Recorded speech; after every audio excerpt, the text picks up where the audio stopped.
SSC TCS 2022 के questions की series में हम लोग केमिस्ट्री के क्वेश्चंस को लिए हैं जो अभी रिसेंट एग्ज़ाम में पूछी गई हैं। सो आईएमडी 2020 का ये पहला क्वेश्चन था।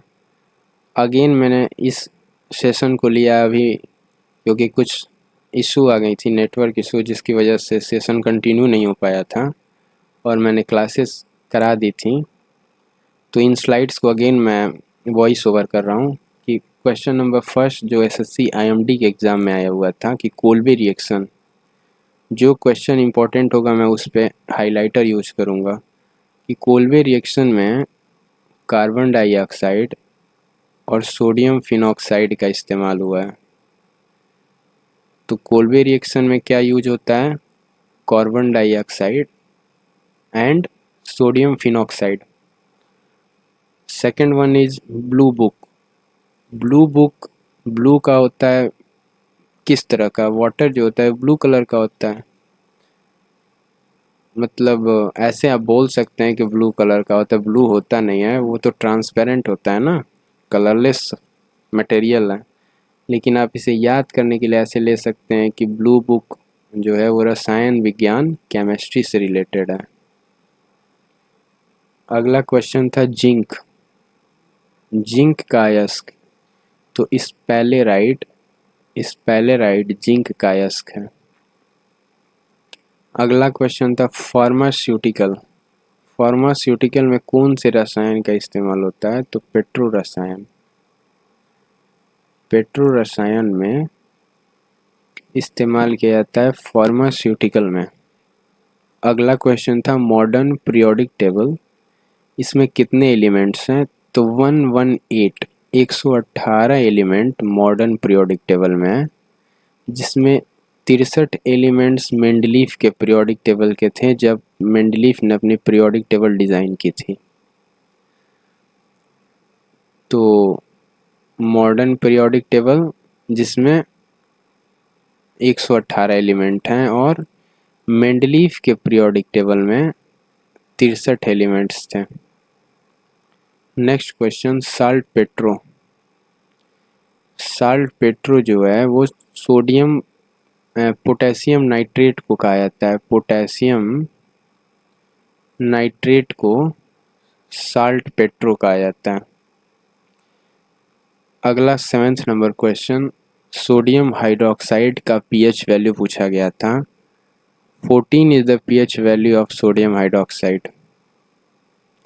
ये बहुत इंपॉर्टेंट क्वेश्चन था कि सोडियम हाइड्रोक्साइड का पीएच वैल्यू कितना होता है?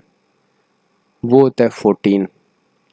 एरिच-हक्कल फॉर्मूला, ये भी बहुत इंपॉर्टेंट क्वेश्चन है। क्वेश्चन नंबर 8 एरिच-हक्कल फॉर्मूला, ये होता है 4n+2। एरिच-हक्कल फॉर्मूला 4n+2, जिससे सुगंधित जो भी यौगिक होते हैं उनका फॉर्मूला निकालने में यूज होता है कि एरिच-हक्कल फॉर्मूला, जिसमें होता है 4n+2। ये फॉर्मूले का वो है, बेसिकली फॉर्मूला है 4n+2, एरिच-हक्कल फॉर्मूला जिसे कहते हैं। ठीक है, साइंटिस्ट थे एरिच-हक्कल जिन्होंने ये फॉर्मूला डिज़ाइन किया था। यहीं पे मैंने कुछ समझाया था एल्केन, एल्कीन और एल्काइन के बारे में। ये संतृप्त हाइड्रोकार्बन्स होते हैं, एल्केन, एल्कीन और एल्काइन, जिसमें एल्केन तो संतृप्त होता है, एल्कीन और एल्काइन असंतृप्त में आते हैं। और इसमें होता है 4n+2 CnH2n+2, जहाँ n है नंबर ऑफ एटम्स, या वो तो कार्बन भी हो सकते हैं या फिर हाइड्रोजन हो सकते हैं, नंबर ऑफ कार्बन या हाइड्रोजन एटम। उसी तरह CnH2n एंड CnH2n-2 याद करने के लिए मैंने बताया था कि देखिए यहाँ पे +2 हर जगह है ना, +2, तो वैसे यहाँ पे +2 है और 4n है तो आप 4n 2n से याद कर लीजिएगा। एल्केन, एल्कीन और एल्काइन, इन तीनों का फॉर्मूला होता है CnH2n+2, CnH2n और CnH2n-2। Next question, phenol, phenol में इसके प्रोडक्शन में क्यूमीन का इस्तेमाल किया जाता है। फिनॉल के प्रोडक्शन में क्यूमीन एक मध्यवर्ती कंपाउंड है, कंपोनेंट कह सकते हैं आप, इसका इस्तेमाल किया जाता है फिनॉल के प्रोडक्शन में। अगला क्वेश्चन है ट्रांस यूरेनियम। ट्रांस यूरेनियम, इसकी खोज कब हुई थी और किसने की थी? तो ट्रांस यूरेनियम की खोज एलन टी सीबोर्ग ने 1951 में की थी। यहाँ तक सारे क्वेश्चंस, क्वेश्चन नंबर 10 तक ये IMD के थे। अब जो क्वेश्चंस मैं लिया हूँ वो CGL 2022 के क्वेश्चंस को लिया हूँ, जिसमें ट्रांस यूरेनियम था जिसकी खोज एलन टी सीबोर्ग ने किया है।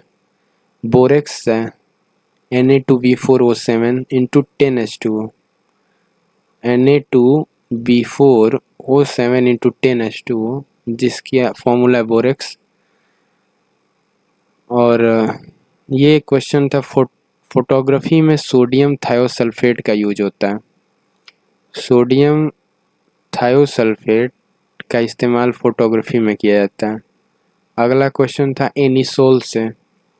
एनिसोल का फॉर्मूला ये होता है C7H8O।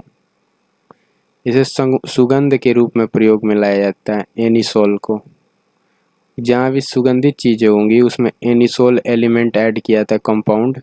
इसका याद करने का ट्रिक में बताया हुआ था कि N, एनिसोल में N है, N का अल्फ़ाबेटिकल नंबर इंग्लिश में 14th पे आता है। N का प्लेसिंग वैल्यू इंग्लिश अल्फ़ाबेट में 14 नंबर पे आता है, तो उसका आधा कर देने से 7 हो गया था। और फिर आप क्रम में हाइड्रोजन के 8 एलिमेंट ऐड कर दीजिएगा और ऑक्सीजन। हमारे जो भी वातावरण में लिविंग या नॉन लिविंग थिंग्स हैं, दोनों में ही कार्बन, हाइड्रोजन और ऑक्सीजन अवेलेबल होता ही होता है। अगेन ऑक्सीजन भी अवेलेबल होता है।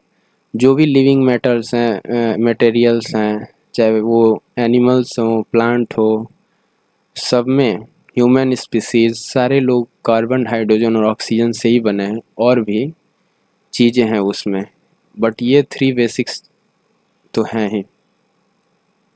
अगला क्वेश्चन संयोजी आबंधन से था। Covalent bond. कोवैलेंट बॉन्ड 1919 में लैग मुइर नाम के एक साइंटिस्ट थे जिन्होंने 1919 में कोवैलेंट बॉन्ड की डिस्कवरी की थी।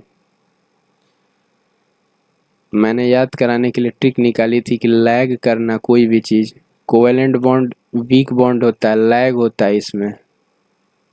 तो इसकी डिस्कवरी 1919 में लैग मुइर ने की थी। डी ऑर्बिटल जो है वो CFT, crystal field theory, CF और T, क्रिस्टल फील्ड थ्योरी पे वर्क करता है D orbital.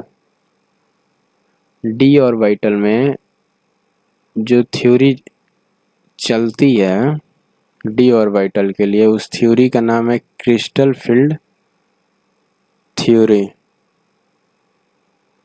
Next question Avogadro के नियम से था।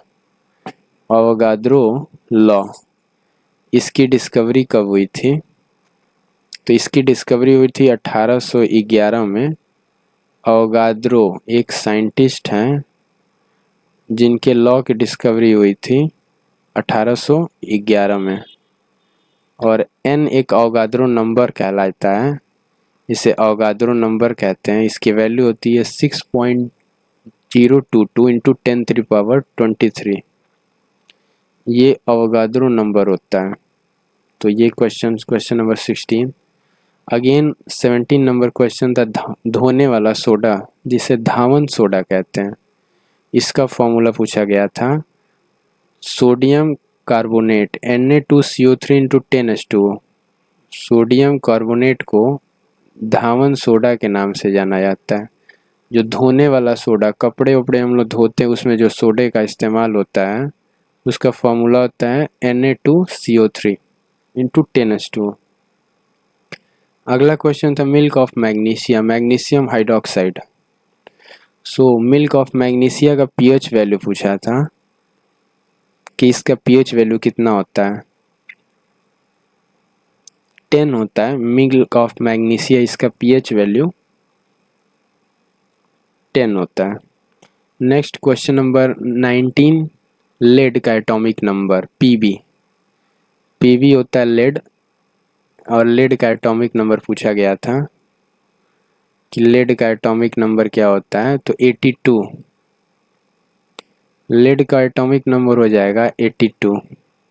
पीबी इसका केमिकल फॉर्मूला वो नेम है, और इसका एटॉमिक नंबर होता है 82। बी को आप ऐसे मुड़ा दोगे, आप ऊपर से भी ऐड कर दोगे तो 8 की तरह बन जाएगा, और 2 ऐड कर देना। 82 is the atomic number of lead, जिसे सीसा बोलते हैं। घरों में जो शीशा इस्तेमाल होता है या फिर कांच का इस्तेमाल किया जाता है अलग अलग प्लेसेस में, इंडस्ट्रीज में, वो लेड होता है। सोडियम क्लोराइड, ये 6 जो है निगेटिव आयन से चारों तरफ से घिरा होता है। सोडियम क्लोराइड 6 तरफ से निगेटिव आयन से घिरा होता है।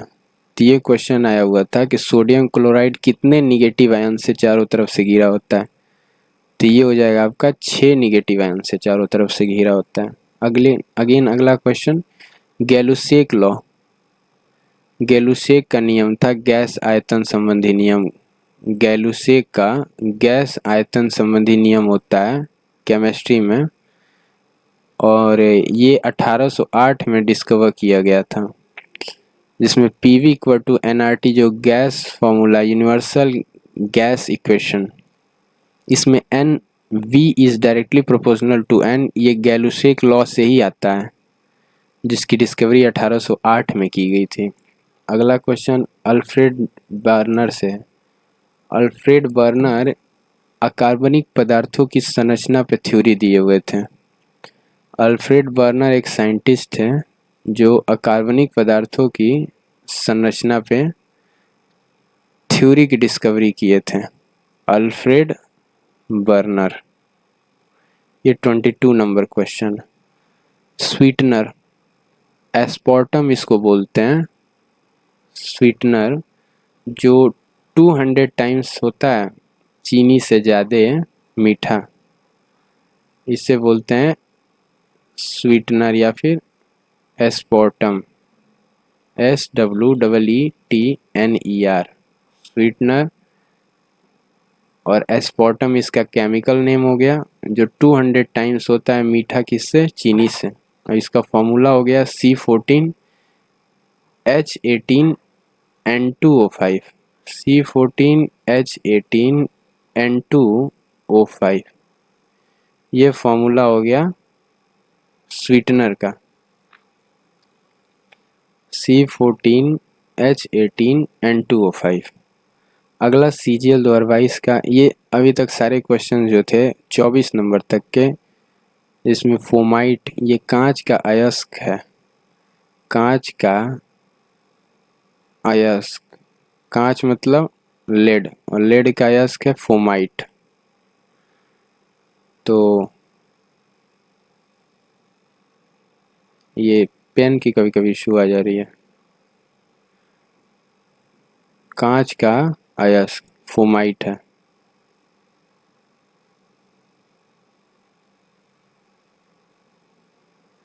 तो 24 नंबर तक जो भी क्वेश्चंस थे वो CGL 2022 के थे। अब CPU 2022 के क्वेश्चंस चलते हैं, जिसमें क्वेश्चन नंबर 25 है कार्बन का अपरूप lonsdaleite. Lonsdaleite, ये कार्बन का एक अपरूप है। मैंने याद कराने का ट्रिक बनाया हुआ था कि डे में क्या होती है, लाइट जलती है, और लॉन्स से आप याद कर सकते हैं कार्बन का अपरूप। ये भी बहुत ही इम्पोर्टेंट क्वेश्चंस में आ जाएगा। मैंने इस सेशन में जितने भी क्वेश्चंस लिए हैं सारे ही मोस्ट इम्पॉर्टेंट क्वेश्चंस हैं जो आपके एग्ज़ाम में डेफिनेटली पूछे जाएंगे। अगर आप इसे तैयार करके जाते हैं तो अच्छे स्कोर से क्वालिफाई करेंगे एग्ज़ाम को।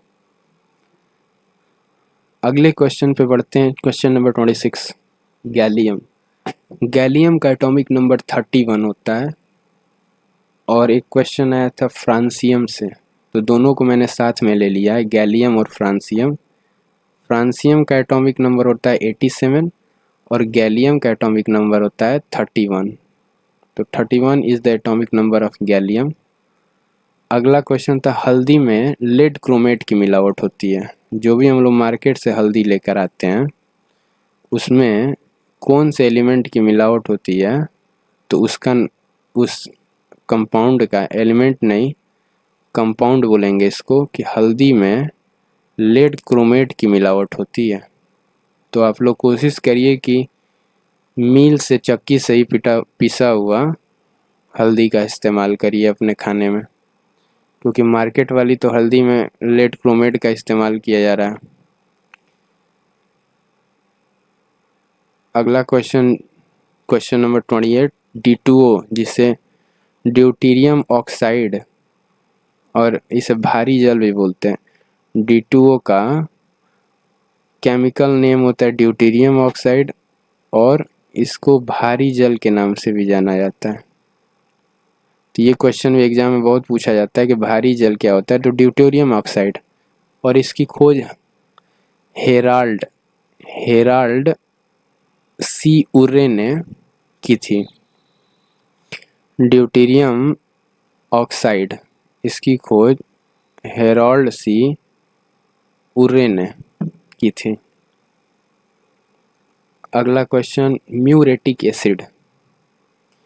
म्यूरेटिक एसिड जिसे HCl के नाम से भी जाना जाता है, म्यूरेटिक एसिड को, इसकी जो है डिस्कवरी,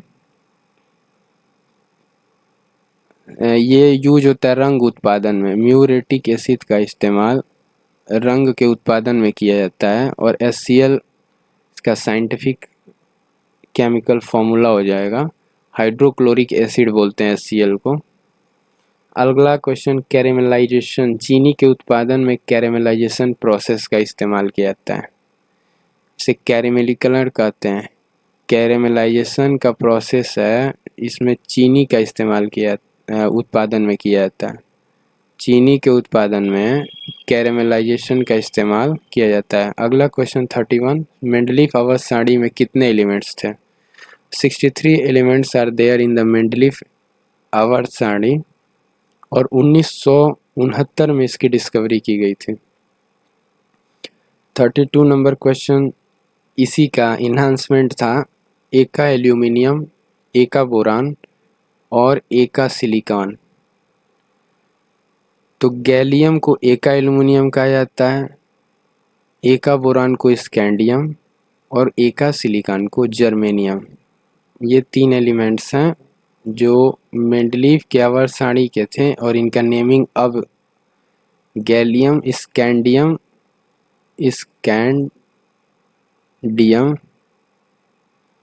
और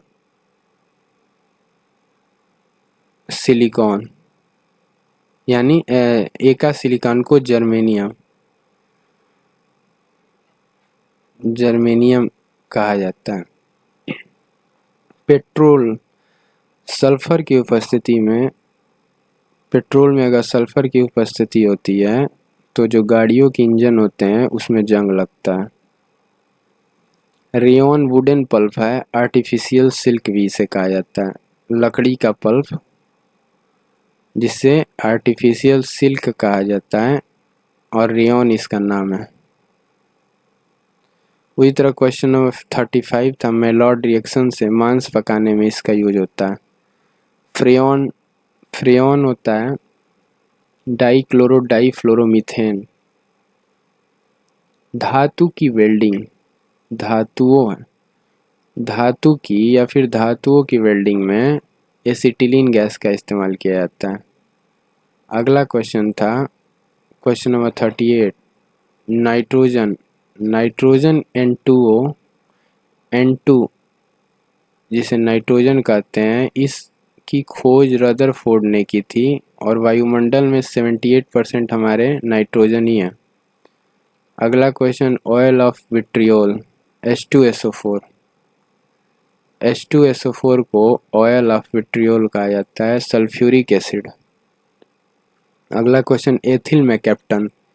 गैस के सिलेंडर से जो रिसाव निकलता है उसे एथिल मैकेप्टन